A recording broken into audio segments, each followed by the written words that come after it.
Shalom à tous bien-aimés, que la grâce et la paix du Seigneur Tout-Puissant soit sur vous. Alors une fois de plus encore, bienvenue dans la communauté internationale des saints éternistes de la Voie Sainte. Je suis le Kohen Hanazi Nezeria, fils d'Israël biologique de la tribu de Lévi. Alors aujourd'hui, je veux entamer un sujet extrêmement important avec vous et je vous parlerai du salut. Mais aujourd'hui, nous allons faire la chose un peu plus particulière parce qu'aujourd'hui, nous allons parler du salut dans l'islam et dans le Coran. Vous savez, un musulman, c'est quand même quelqu'un, une fois qu'on essaie de lui montrer que sa religion n'est pas vraie, il s'enflamme, il devient très nerveux. Mais je ne vais jamais me lever contre quelqu'un si la personne me dit que ma religion elle est fausse. Tout simplement, montre les preuves. Et on va dans soit mon livre de foi, voilà, qui est l'épée justicière, parce que j'ai eu un débat avec quelques musulmans.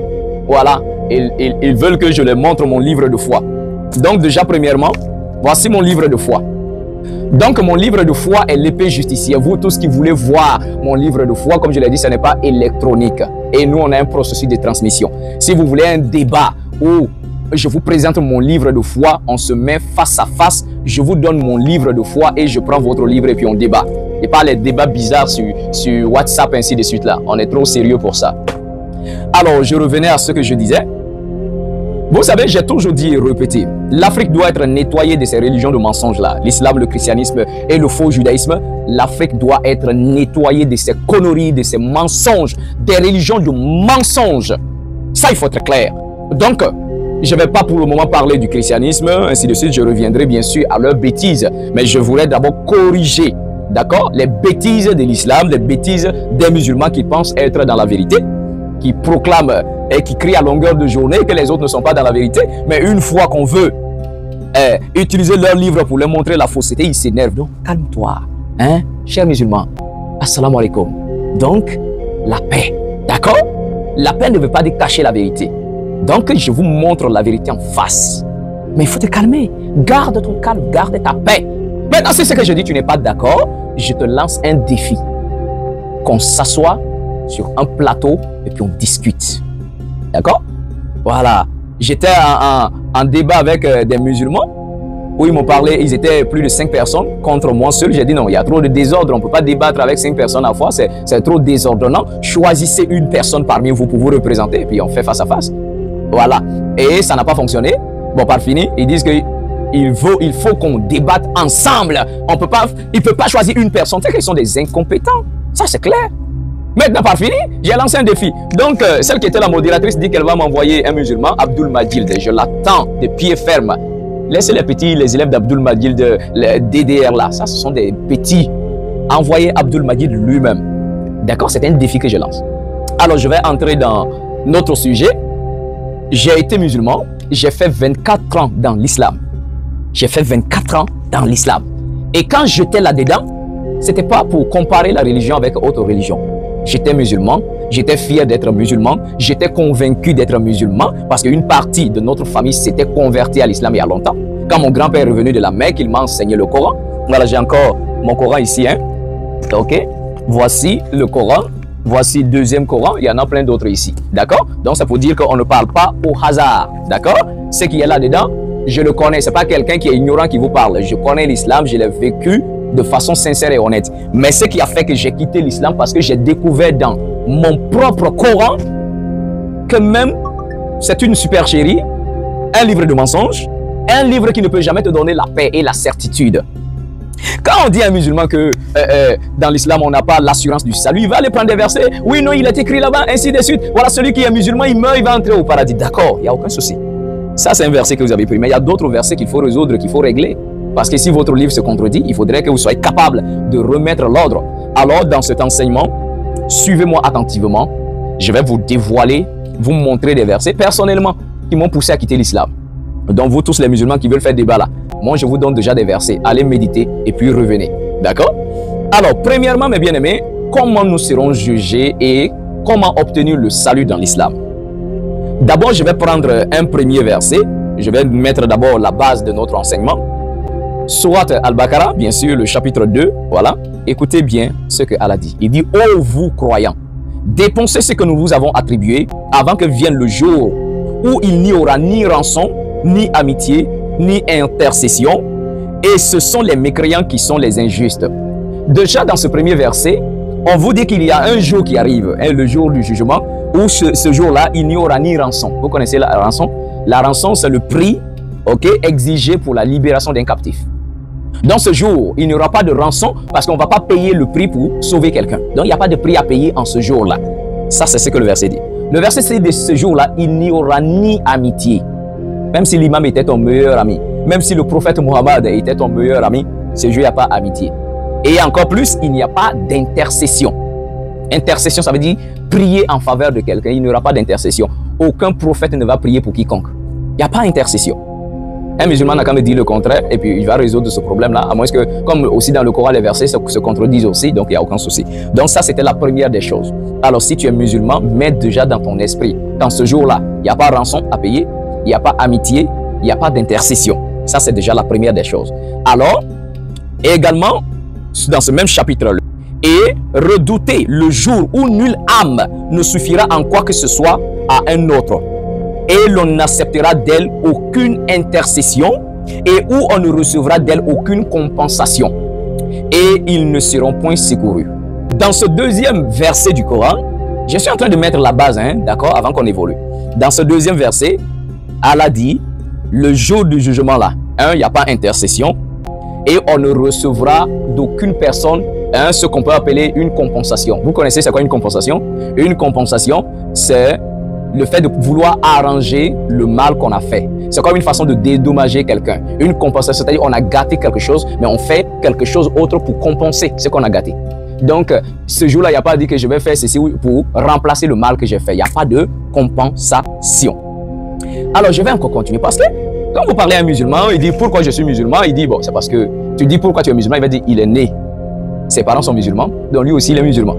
Mais votre propre Coran vous dit, dans Sourate le chapitre 60, le verset 3, et dit ce jour-là, ni vos proches parents, ni vos enfants ne vous seront d'aucune utilité au jour de la résurrection. Et Allah décidera entre vous et Allah est le clairvoyant sur ce que vous faites. Donc votre Coran dit ce jour-là, il n'y aura plus vos proches parents, même vos enfants ne vous seront d'aucune utilité. Donc vous qui êtes là, on dirait que vous n'avez rien dans votre cerveau. Là, vous dites que non, parce que mon père est musulman, voilà pourquoi je suis musulman. Ma mère est musulmane, donc voilà pourquoi je suis musulman. Ça ne veut pas dire que parce que mon père est musulman, que je dois rester musulman. S'il a fait un faux choix, je quitte là. On se comprend. Donc c'est ça la réalité. Mais comprenez déjà, si vous voulez rester musulman, comprenez déjà, je vous informe si vous ne le saviez pas. Gardez dans votre esprit qu'en ce jour-là, ton père ne pourra rien faire pour toi. Ta mère ne peut rien faire pour toi. Et si tu es parent, tes enfants ne pourront rien faire pour toi au jour de la résurrection. Et il y a des gens, ils pensent que comme ils sont riches là, ils peuvent faire quelque chose. Sourate le chapitre 26, le verset 88 nous dit, le jour où ni vos biens, ni vos enfants ne vous seront d'aucune utilité. Donc le verset là, vient ajouter que même tes biens ne peuvent pas t'aider. Tes milliards, tes millions, tes milliards, tes voitures, tes maisons ne peuvent pas t'aider au jour de la résurrection. Je vous donne encore d'autres bonus encore, ok? Sourate le chapitre 23, le verset 101. Et dit, puis quand on soufflera dans la trompe, la trompe c'est la trompette, quand on soufflera dans la trompette, il n'y aura plus de parenté entre eux, d'accord, en ce jour-là, et ils ne se poseront plus de questions. Ah, un verset très dangereux. Votre propre Coran vous dit, au jour du jugement, quand on va sonner la trompette pour que les morts ressuscitent pour le jugement, il n'y a plus de parenté. Hein. Le fils ne connaît plus le père ne reconnaît plus le fils, la mère ne reconnaît plus la fille, il n'y a plus de parenté, il n'y a pas question de parents. Ça c'est votre propre livre qui vous le dit.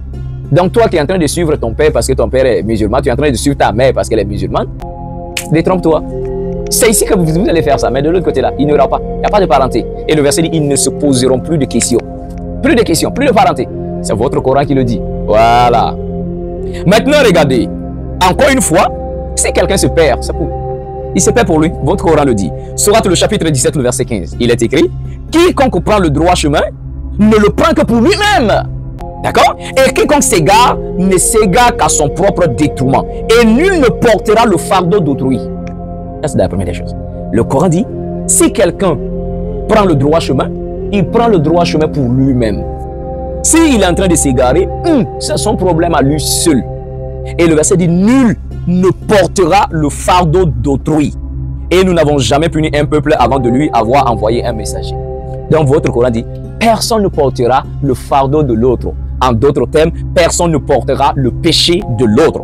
Comme il est bien écrit aussi dans Sourate, le chapitre 53, le verset 38. Il dit, aucune âme ne portera le fardeau, c'est-à-dire le péché d'autrui. D'accord? Je vais encore vous aider. Je vais encore vous donner. Peut-être votre livre, vous ne le lisez pas. Sourate, le chapitre 9, le verset 7.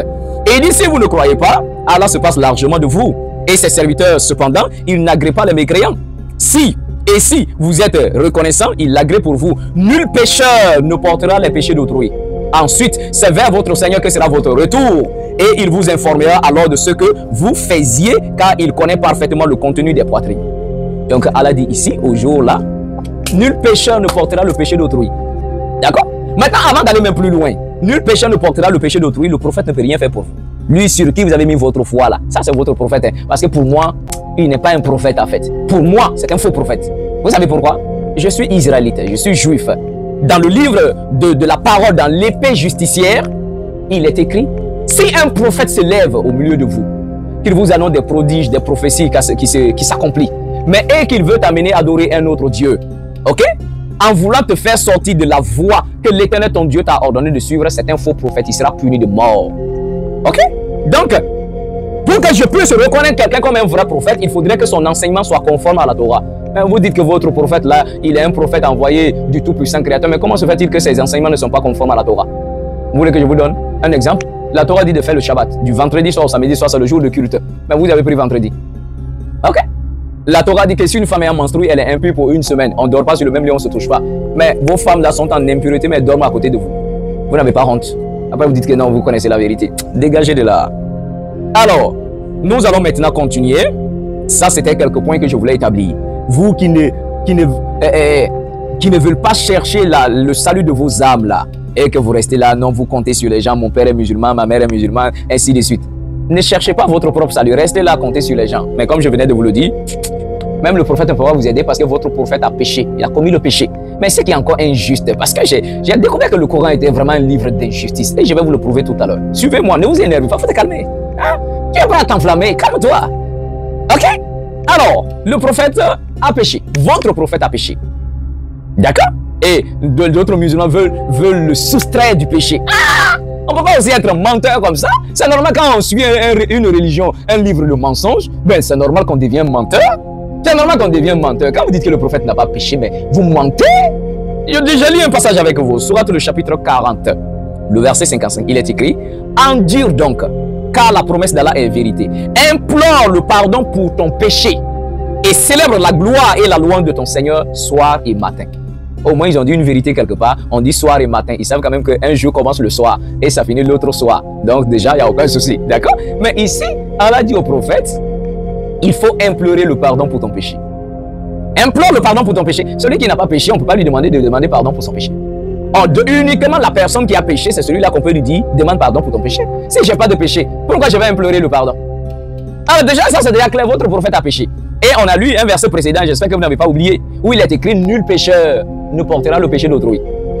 Vous avez compris? Donc ici là, le prophète ne peut pas vous aider. Votre prophète ne peut pas vous aider. Parce que lui-même a péché. Donc si tu ne crois pas encore, je vais encore te donner un autre verset. Soit le chapitre 48, le verset 1 et 2. Regarde ce qui est écrit. Il dit, en vérité, nous t'avons accordé une victoire éclatante, afin qu'Allah pardonne tes péchés passés et futurs, et qu'il parachève sur toi son bienfait et te guide sur une voie droite. Regardez même un verset pourri comme ça. Hein? Et dit, Allah dit au prophète, moi, nous t'avons accordé, bon, dans le contexte, votre Coran, on dit que c'est le monothéisme, hein? C'est-à-dire qu'il n'y a qu'un seul Dieu. Mais un seul Dieu qui est toujours incapable de dire je. Il dit toujours nous. Mais le nous, c'est un pluriel. Et si on va dire, non, le pluriel là, c'est un pluriel majestueux, parce que quand quelqu'un est trop grand, on ne va pas le tutoyer, on va le vouvoyer. Mais nous, en hébreu, on tutoie Dieu, parce qu'en hébreu, la notion de vouvoiement n'existe pas. Quand on dit Baruch Ata Adonai, donc Ata là, ça veut dire toi. D'accord? Parce que seul le im est un pluriel en hébreu, ou le hot. Ok? Mais l'alphabet arabe et puis l'alphabet hébraïque, en tout cas, ça se resserre un peu. Ça se ressemble un peu parce qu'il y a certaines lettres, telles que la lettre Lamed, même Nun, tout ça on retrouve dans l'alphabet hébraïque et l'alphabet islamique arabe. Donc, il n'y a pas de vouvoiement. Donc, on tutoie. Donc, si Allah dit nous, dites-moi pourquoi il dit nous. Vous dites qu'il est seul, non? Donc, dites-moi pourquoi il dit nous. Voilà. Parce que si moi, j'ai même écouté, comment il s'appelle le professeur là, un soi-disant professeur, j'ai oublié son nom, quelqu'un lui a posé la question, si vous dites que c'est le monothéisme absolu, donc il n'y a qu'un seul Dieu, pourquoi quand Allah parle dans le Coran, il dit nous, il répond en disant par exemple la reine d'Angleterre, d'accord, la reine, je crois, Elisabeth, non, quand elle parle, ok, au nom de la nation, elle va dire nous. Mais c'est normal parce qu'elle est la représentatrice, bien sûr, de tout un royaume. Donc c'est normal, elle a été élue par un peuple, elle a un gouvernement, et si elle doit parler au nom du gouvernement, donc c'est normal qu'elle dise nous. Mais si déjà vous comparez votre Allah à la reine d'Angleterre, une femme qui est humaine, qui est établie par un gouvernement terrestre et qu'elle a un conseil, donc c'est normal quand elle va parler, qu'elle puisse parler au nom de l'Assemblée nationale de son royaume. Mais votre Dieu là, il parle au nom de quelle assemblée? C'est au nom de quelle assemblée il parle et puis il dit nous? Pourquoi il n'est pas qu'à de dire je? S'il est votre maître suprême absolu, il doit dire je, pourquoi il doit dire nous? Et s'il dit nous, c'est pas un pluriel majestueux quand même. Faut respecter les gens, d'accord? Ok, donc on revient à ce qu'on disait, votre prophète, Allah lui dit, nous t'avons accordé une victoire éclatante, afin que Allah pardonne tes péchés, les péchés qui sont déjà passés là, Allah va pardonner ça. Les péchés que tu vas commettre dans le futur, Allah va pardonner ça. On peut aussi être bête comme ça. Comment est-ce que on peut dire à un prophète, les péchés que tu as commis, je pardonne ça. Les péchés que tu vas encore commettre devant là-bas, là, je vais pardonner. Même si tu n'as pas encore commis ce péché-là, mais même si tu pêches, comprends que je t'ai déjà pardonné les péchés que tu vas les commettre dans le futur. Attendez, vous prenez les gens pour qui? Pour des bêtes ou quoi? C'est à cause de ça votre prophète faisait n'importe quoi. Il pouvait coucher avec une femme pendant qu'elle a ses menstrues. Ok? Épouser une fille de 9 ans. Pourquoi c'est que le temps est arrivé pour qu'on parle, hein? Nous ne sommes plus dans un temps où on doit rester silencieux. Parce que vous pensez que c'est vous qui êtes violent. Et quand on parle, on dit la vérité. Non, vous êtes prêts à attaquer les gens, vous êtes violents. Essayez. Essayez. Essayez. Vous serez expulsés d'Afrique. Essayez. Vous pensez que c'est vous qui connaissez la violence. Vous pensez que c'est vous qui savez manier l'épée. Non, c'est trop facile. Arrêtez ça. Si on veut défendre sa religion, mais c'est la parole. On prend la parole contre parole, et puis on échange. Mais pourquoi vous êtes violent comme ça? Vous êtes violent, la violence est dans votre sang. Calmez-vous. Je ne vais jamais frapper quelqu'un parce que la personne me dit que ma religion elle est fausse. Non, je ne vais jamais frapper la personne pour ça. D'accord, tu me dis que ma religion elle est fausse. Ok, il n'y a aucun souci. On va s'asseoir, on va parler. Arrêtez. Nous sommes dans un temps civilisé. Nous ne sommes plus à l'époque de la guerre où on faisait sortir les épées et puis on s'entretue, on va à la guerre. Non. Actuellement, nous tous on réfléchit. On a les écrits. Donc faisons une guerre d'écriture. Arrêtez vos coups bas en bas. Faisons une guerre d'écriture, parole contre parole. C'est ça on dit des personnes sages et civilisées. Bon, on continue. Donc, comment se fait-il que Allah accorde à votre prophète le pardon des péchés qu'il a déjà commis et les péchés qu'il va encore commettre? Et vous dites que lui n'a pas de péché. C'est écrit, supprime-le de ton Coran, hein? Sinon c'est écrit. Sourate le chapitre 48, versets 1 et 2, c'est écrit. Si tu veux, je peux te lire dans plusieurs versions. Je peux te lire dans cette version, je peux te lire dans cette version. D'accord? Je peux également te lire en forme électronique pour que tu puisses voir, c'est écrit. Les péchés qu'il n'a pas encore commis là, on va lui pardonner ça. Alors, de quoi vous voulez parler? Donc, reconnaissez que votre prophète a aussi commis un péché, il était aussi un pécheur comme les autres. Voilà. Maintenant, je reviens à une notion. On a fini avec le prophète. Hein? J'ai fini avec votre prophète. Maintenant, je reviens avec votre Allah. D'accord? Il y a une notion qui m'a tout naturellement amené à quitter l'islam. Tout naturellement. Vous pouvez dire ce que vous voulez, tant pis pour vous. Mais ce que je n'ai pas compris, je veux que les musulmans puissent m'expliquer ça. D'accord? Je reviens à la notion de prédestination. Pourquoi ceux qui sont sauvés, c'est eux qui ont été destinés par Allah à recevoir la vérité et d'autres ont été destinés à l'égarement. Je veux qu'un musulman m'explique ça. D'accord? Mais je vais d'abord prendre avec vous Sourate le chapitre 7, le verset 178. Je ne suis pas un chrétien qui vous parle. Un chrétien, il ne connaît pas le Coran. Donc, il prend, il lit quelques versets, il saute là, et puis il parle. Non, je ne suis pas chrétien. Donc, je suis quelqu'un qui a pratiqué votre religion. Je répète pendant 24 ans. J'ai pratiqué votre religion. Donc, je connais bien ce qui est écrit. D'accord? Et la plupart d'entre vous connaissez. Mais, vous ne voulez pas reconnaître parce que si vous reconnaissez, c'est comme si vous allez basculer dans autre religion. Et vos confrères vont vous persécuter.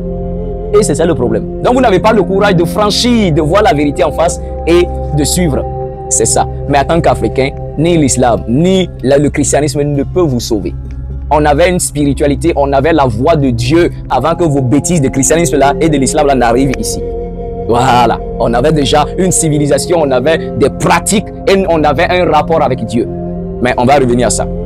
Donc, sourate le chapitre 7, le verset 178 nous dit, quiconque Allah guide, voilà le bien guidé. Et quiconque il égare, voilà le perdant.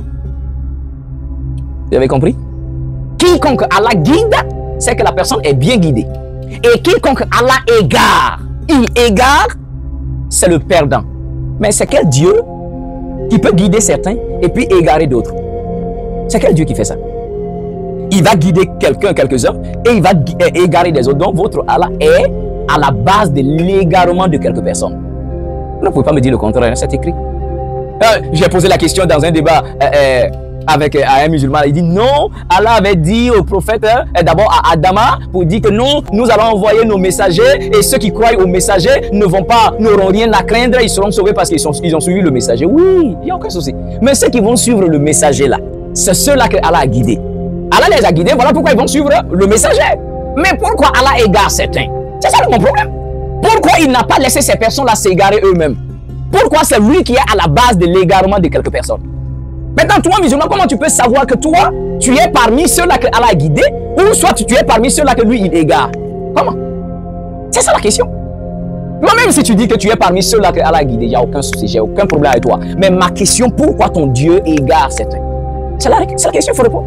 Pourquoi ton Dieu égare? Pourquoi il est à la base de l'égarement de quelques-uns? On n'a pas encore fini, hein? Maintenant, voyons la notion du salut comme une notion de prédestination. Allah destine quelqu'un, quelques-uns en enfer sans leur consentement. Alors, mes bien-aimés, je vais prendre sourate le chapitre 7 encore, le verset 179. Il est écrit, « Nous avons destiné beaucoup de djinns et d'hommes pour l'enfer. Ils ont des cœurs, mais ne comprennent pas.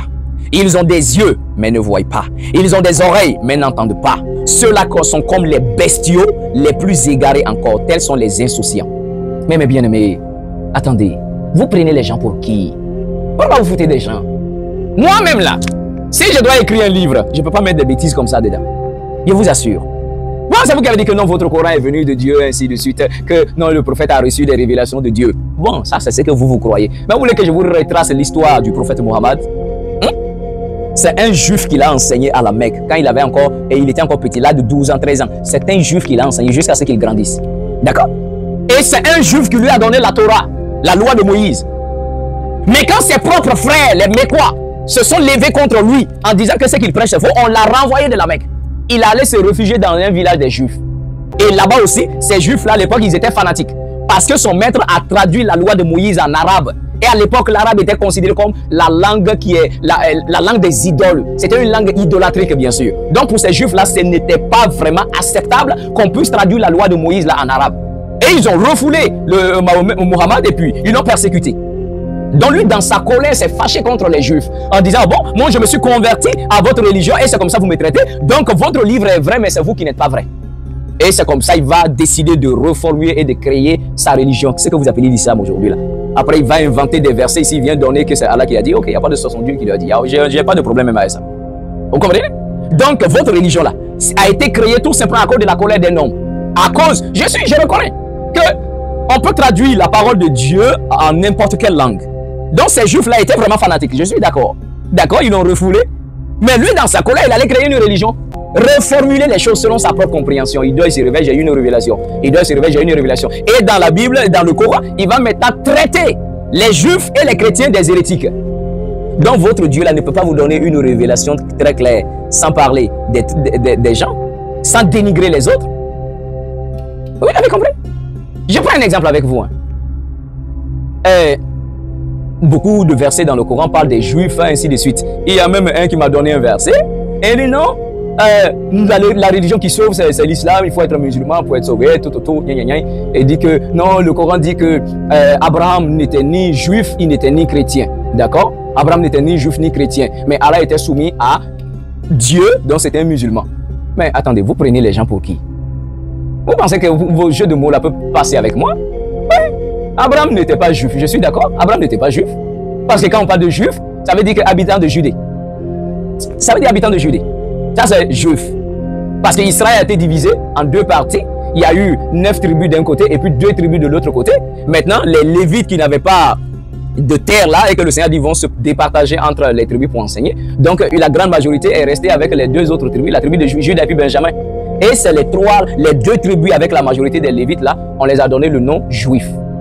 Être juif, c'est pas religion. C'est pas une pratique, c'est pas le nom d'une pratique de religion. Mais c'est le nom d'un groupe qui sont restés ensemble quand il y a eu la séparation avec les autres.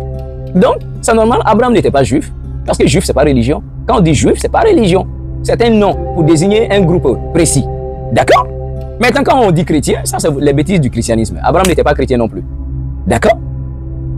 Maintenant, quand vous dites que non, Abraham était musulman. Oui, Abraham était musulman. Si on va dans le contexte que votre mot musulman signifie être soumis à Dieu, je suis d'accord. Abraham était soumis à Dieu.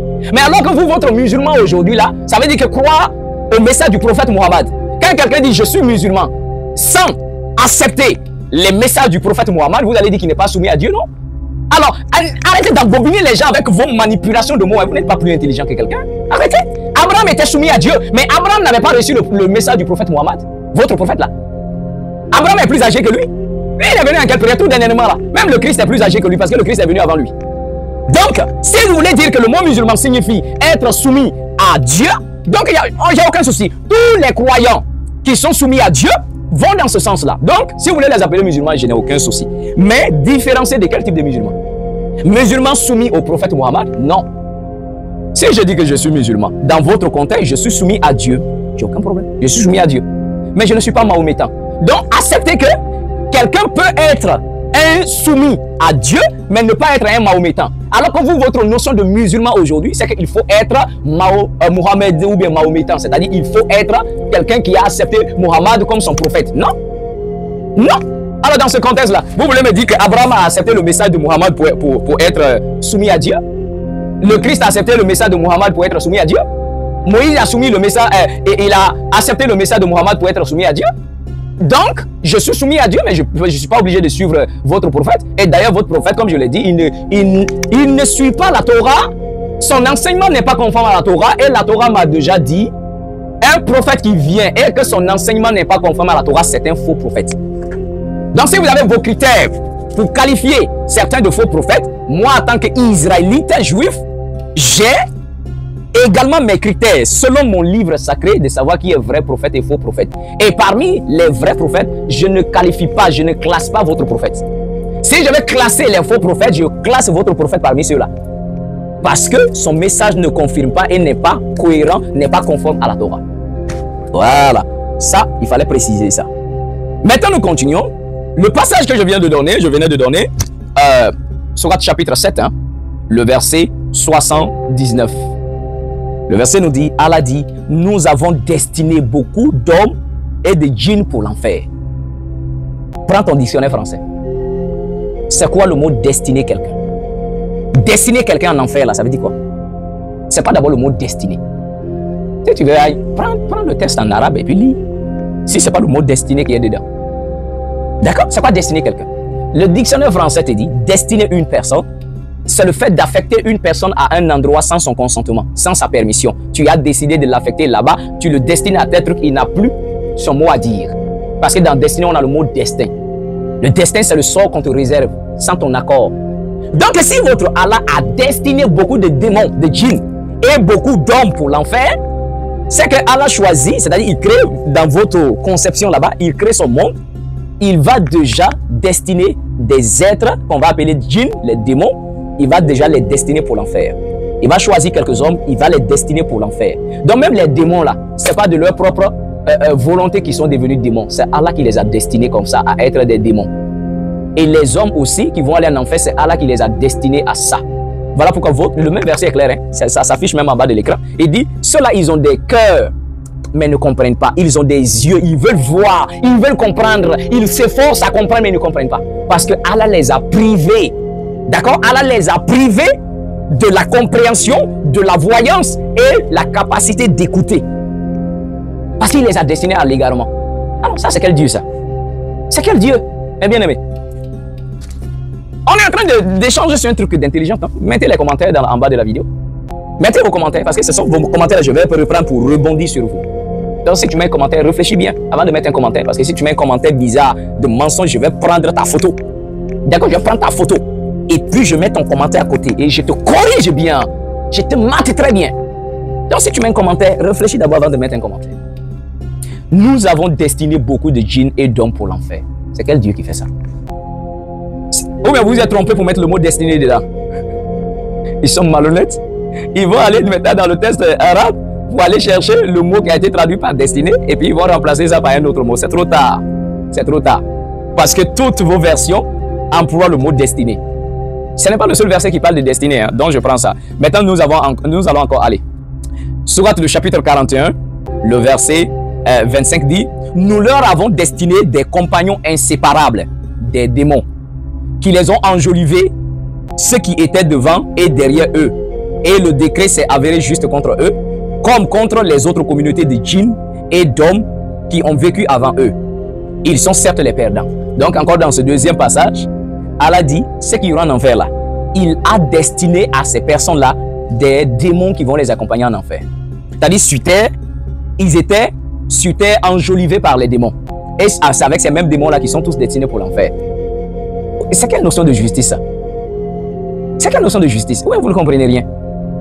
Il y a le mot encore destiné dans le même verset. Je vais encore aller plus loin, mon ami. Donc, dans Sourate le chapitre 16, d'accord, le verset 36, il est écrit: nous avons envoyé dans chaque communauté un messager, d'accord, pour leur dire: adorez Dieu, même si vous mettez Allah, c'est pas grave.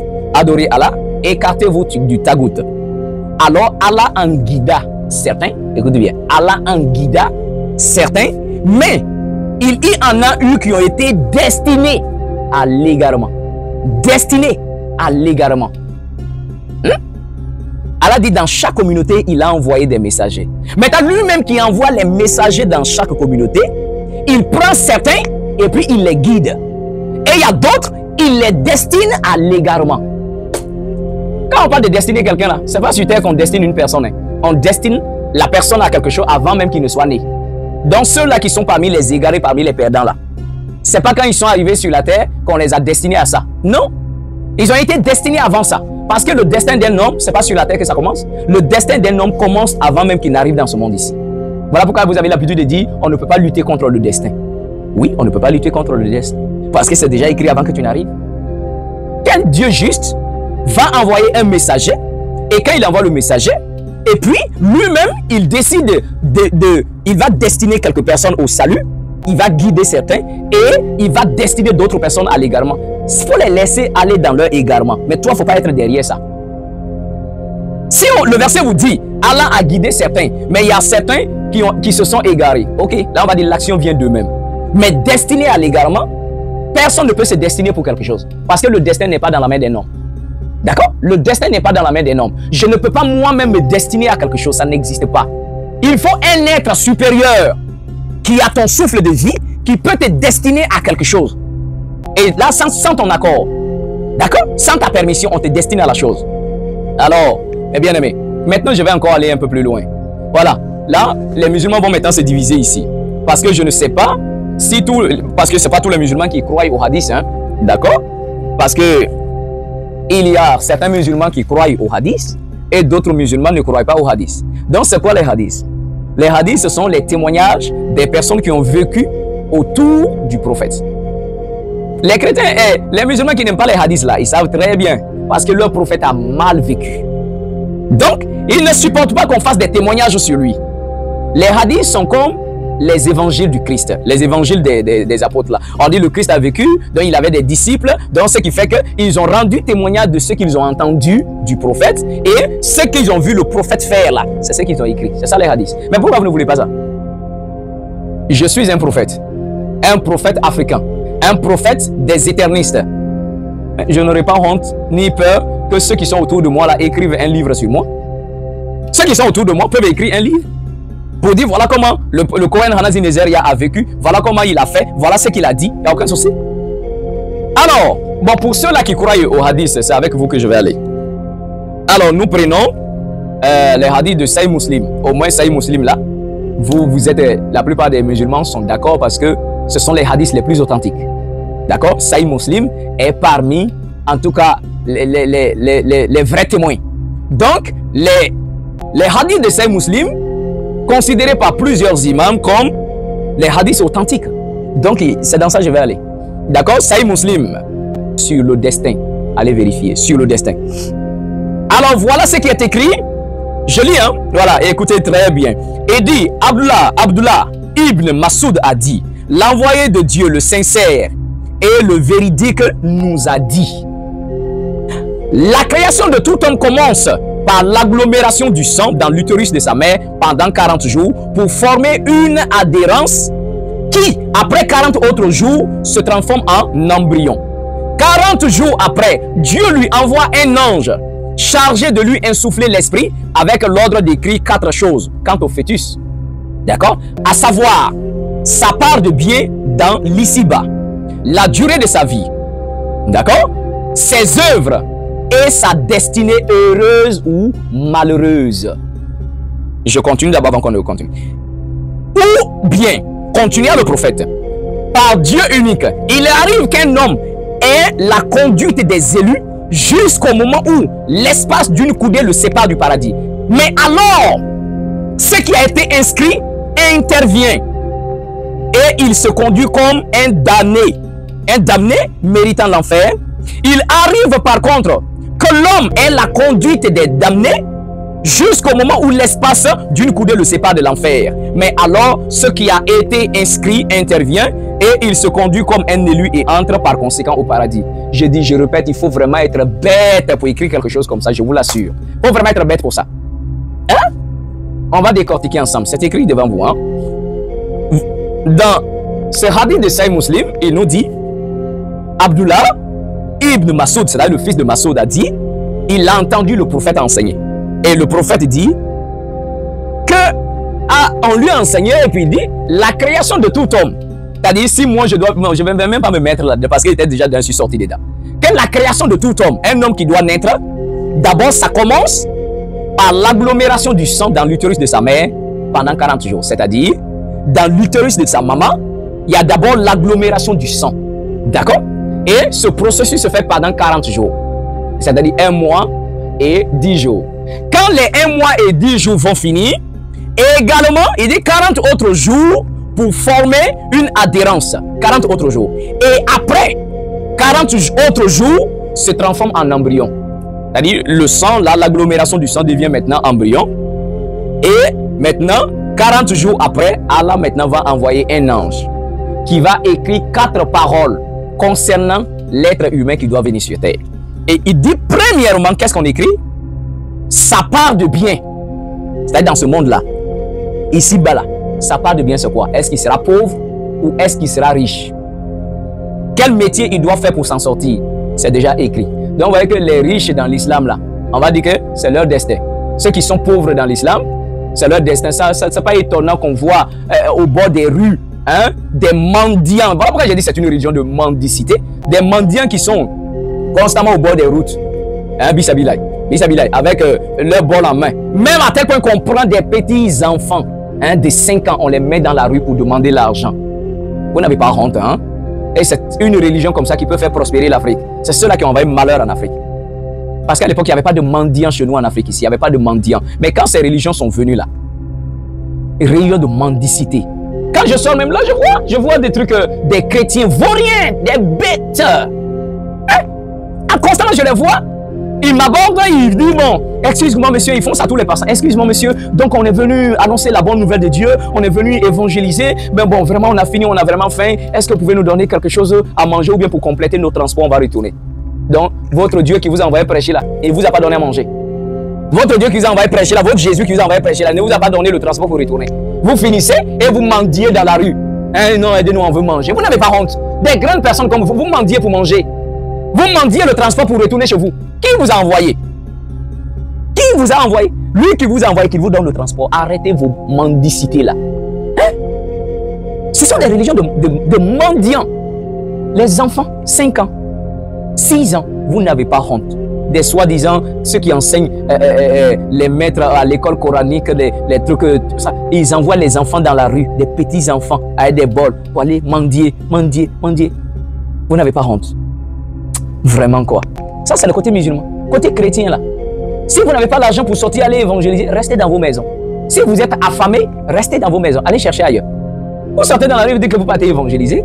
Quand vous finissez, vous êtes dans le quartier en train de mendier. Hein, pour avoir mangé. Vous mendiez pour manger. Vous mendiez pour avoir le transport du retour. Et moins de suivre un Dieu pareil que vous prêchez là. Bêtise comme ça. Donc alors, dans ce hadith là, comme on l'a dit, la première des choses qu'Allah écrit, qu'il envoie un ange écrit par rapport à quelqu'un qui doit naître venu au monde, le verset dit, quelle est sa part de bien dans l'ici-bas, sur la terre? Est-ce qu'il sera riche? Est-ce qu'il sera pauvre? On écrit déjà en avant. Donc s'il sera riche, si tu es parmi les riches, gloire à ton Dieu, mais si tu as été destiné à la pauvreté, tu vois que tu vas te battre pour rien. Donc c'est quelle injustice que votre Dieu l'a même fait là. Hein? Il destine quelques-uns. On écrit déjà, lui là il sera riche et lui là il sera pauvre. Tu n'as qu'à beau te battre, tu ne pourras jamais être riche. Et c'est ceux-là qui deviennent des voleurs, des brigands, des cambrioleurs, hein, qui braquent des personnes. Et vous les blâmez. Vous les blâmez pourquoi? Ne les blâmez pas. Ne blâmez pas les voleurs, les brigands. Blâmez bien sûr votre Allah là. Parce que celui qui a envoyé un ange est celui qui a décidé si lui là il sera pauvre. Blâmez-le. Si vous n'avez pas vu quelqu'un qui vous dit la vérité, moi je vous le dis la vérité en face. Vous ne pouvez rien faire. Ok? Si vraiment vous êtes sage et intelligent, honnête avec vous-même, asseyons-nous, vérité contre vérité, parole contre parole. J'ai dit que votre histoire de guerre là, laissons ça de côté. Hein? Parce que nous sommes dans un monde aujourd'hui, et ce n'est pas l'épée qui fonctionne. On a l'épée, la parole est l'épée. Utilisons la parole pour parler. Comment se fait-il que votre Dieu va destiner quelques personnes à être riches et il va écrire lui là comme étant pauvre? Pourquoi? Donc les pauvres sont destinés à la pauvreté. Parce que l'ange a déjà écrit ça à leur sujet. Ils n'ont qu'à beau travailler. Ils n'ont qu'à beau aller créer des entreprises. Ça ne va pas fonctionner. Ça va tomber à l'eau. Ça va tomber. Et il sera toujours misérable, pauvre, mendiant. Parce que l'ange a écrit avant même sa naissance qu'il sera pauvre. Et ce sont des bêtises comme ça qu'on veut faire croire aux Africains, quoi. Nous, on n'est pas dans ces bêtises-là. Deuxième chose, dans le hadith, selon l'enseignement du prophète, hein, il continue, il dit deuxièmement, la durée de sa vie. C'est la deuxième chose qu'on écrit, la durée de sa vie. Il va vivre 10 ans, ou dès qu'il meurt, il retourne, un mort-né, ou il aura 80 ans vivre, tout est décidé. On décide avant qu'il n'arrive. C'est décidé. S'il va vivre longtemps ou pas. S'il est écrit qu'il va vivre longtemps, même s'il mange des pourritures, même s'il va s'empoisonner, il ne peut pas mourir. Hein? Il ne va pas mourir parce que la durée de sa vie est déjà décidée par Allah. Donc même s'il s'empoisonne, il ne peut pas mourir. Mais mon ami, viens, je vais te donner du poison. Et puis tu vas boire et puis on verra si tu ne vas pas dire. On est en Côte d'Ivoire. Les Ivoiriens disent, on verra si tu ne vas pas dire. On verra pas. Tu dis que la durée de ta vie, c'est Allah qui le détermine. Non, d'accord. Ok, donc va boire poison, on verra. Donc Allah détermine la personne aura combien de temps à vivre sur terre. Donc dites-moi, et les bébés là, les prématurés là, ou soit ceux qui meurent, qui naissent en même temps, ils meurent là. Donc pour eux c'est quoi? Donc c'est le nombre de leurs jours que Allah a décidé quoi? 1 mois, 2 mois, ou bien 1 semaine, ou même le même jour, il naît puis il repart. Votre Dieu là doit avoir un problème, je vous assure. Ok, nous continuons. Troisième parole que l'ange écrit par rapport à la naissance de quelqu'un qui vient, on dit ses œuvres. Ses œuvres, c'est-à-dire, il sera un croyant ou il sera un mécréant. C'est-à-dire, est-ce qu'il va pratiquer bien? Et il sera un homme de religion ou il sera un vagabond? Ou il va braquer les gens, il va tuer les gens, il va commettre l'adultère, il va vivre dans le péché? C'est déjà écrit avant qu'il ne naisse. Ou il va être un homme pratiquant, qui va pratiquer vraiment, qui va vraiment être un bon musulman, qui va aller à la mer, qui va faire du bien. C'est déjà prédit en avant. Voilà pourquoi j'ai dit, les mécréants là, vous les blâmez pourquoi? Puisque c'est votre Allah qui a décidé. L'embryon est dans le ventre du maman, un fœtus, l'embryon, et tout est déjà décidé. Si celui-là, il sera un vagabond ou s'il sera un croyant. C'est Allah qui décide, lui là, toi tu vas être un vagabond. Toi tu dois être un croyant. Toi tu dois être un vaurien. Tu ne vas pas écouter les gens, tu ne vas pas écouter tes parents, tu vas faire du mal aux gens, tu vas prendre un pistolet pour tuer les gens, ainsi de suite. Mais toi, tu vas faire du bien. Mais c'est quel Dieu qui peut faire ça? Ça, c'est l'enseignement de celui-là que vous dites prophète. À moins que vous ne croyez pas au hadith. Mais c'est pas aujourd'hui que tu vas renier les hadiths, parce que toi, mon cher imam, tu connais, tu crois aux hadiths, non? Tu enseignes les hadiths. Donc, c'est pas parce que j'ai donné ça que tu vas renier les hadiths. C'est écrit. Mais ne vous étonnez pas. Donc, ça, c'est d'abord, voilà. Ces œuvres sont dictées par, écrit déjà.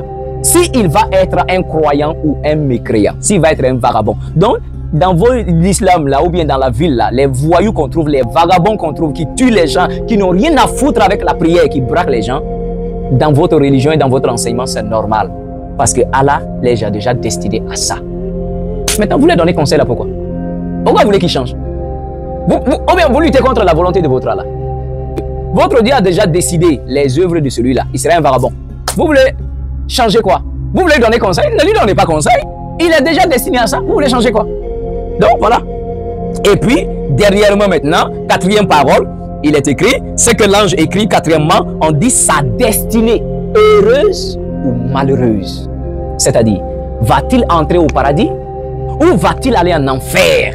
Comment est-ce que déjà vous pouvez me dire que ça c'est une religion de vérité, une religion de libre arbitre, qu'on peut se convertir? Quelqu'un qui est un fœtus, un bébé dans le ventre de sa mère, il n'a pas encore 5 mois. On décide si lui va aller au paradis, si lui va aller en enfer.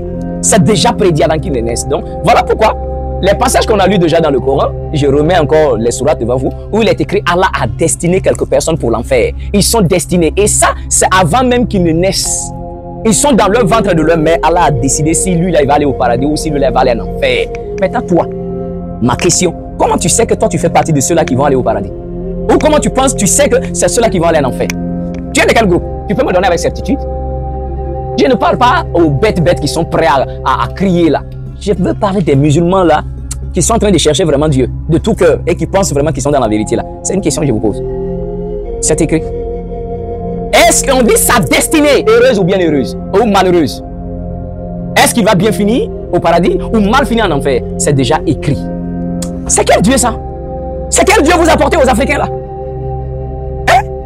C'est quel Dieu vous a apporté aux Africains? Toi, tu es un père de famille. D'accord?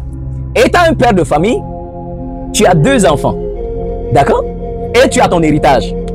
Donc, étant un homme riche, ta femme accouche de 2 enfants, dont des jumeaux. Ou même pendant que ta femme est enceinte, là, le bébé est encore dans le ventre de la maman, toi, tu t'assois déjà, tu prends ton testament. Tu y prends des feuilles, tu dis, le premier qui va sortir, je vais te nommer Abdoulaye. D'accord? Et Abdoulaye, toi, je vais te destiner à, bien sûr, à celui qui va gérer tous mes biens. Tu vas hériter de tous mes biens.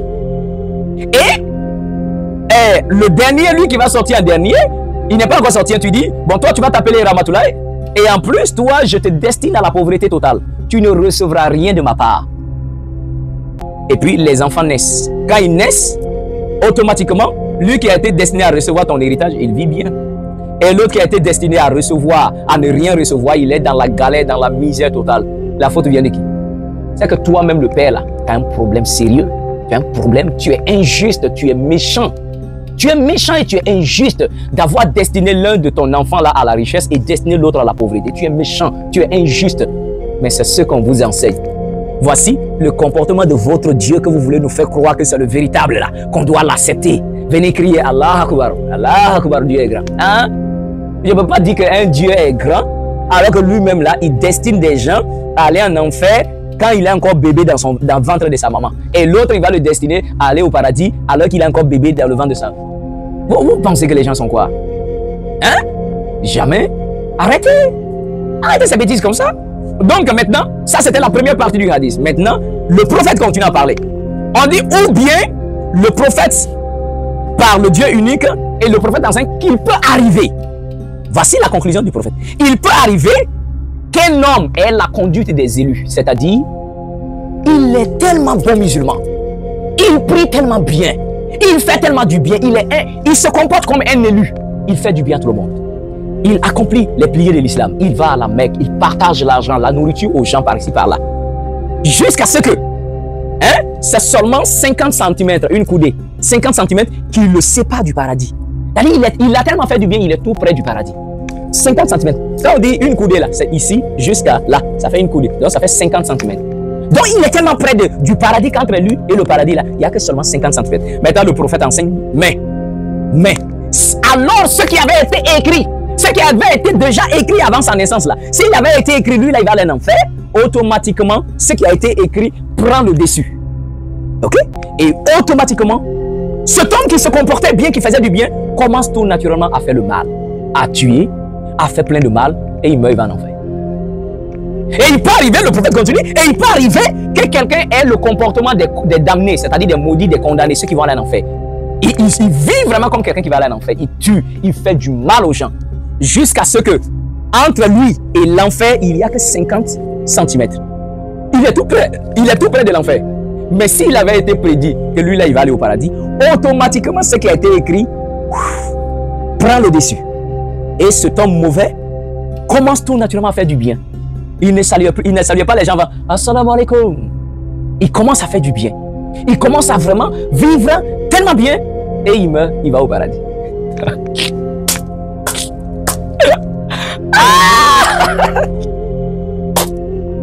Moi, de croire à ça, une religion comme ça, je vous assure que même votre Dieu là n'est pas intelligent.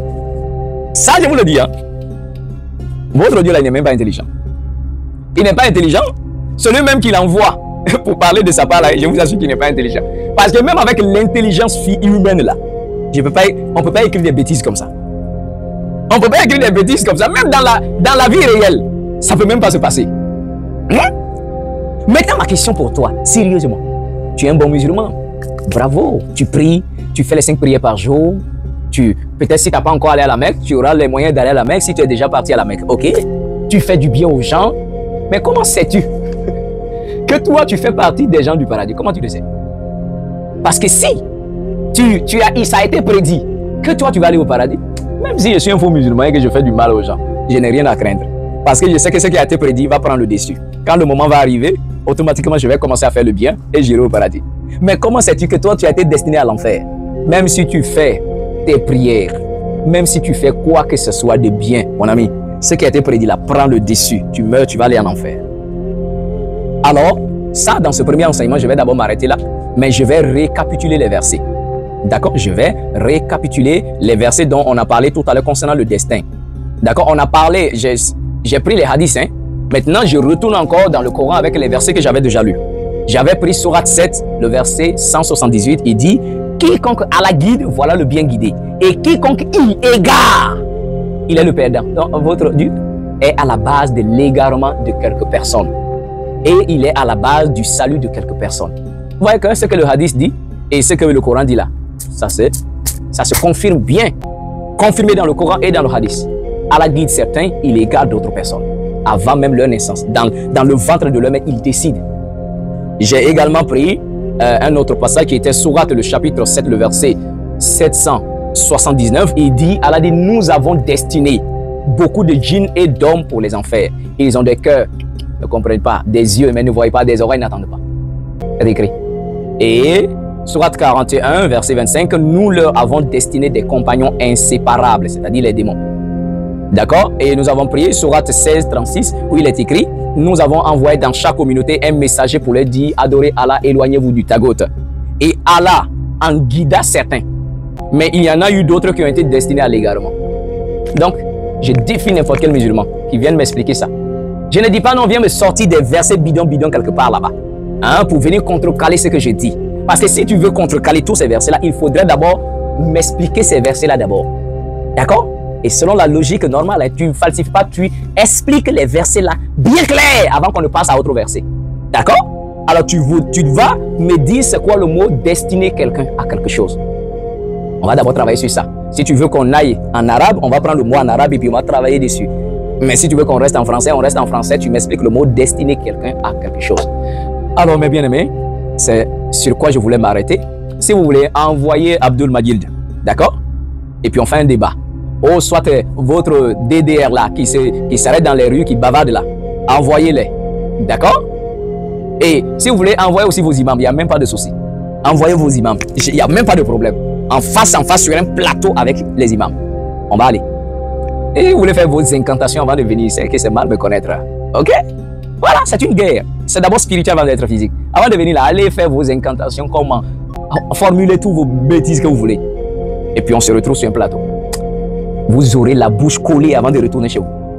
Ça, c'est un défi que je lance. Alors que le Tout-Puissant vous éclaire davantage, qu'il vous épargne vos ignorances, bien sûr, et vos égarements, qu'il vous conduise dans la vérité de sa lumière. Et moi, je vous dis, Shalom Aleichem.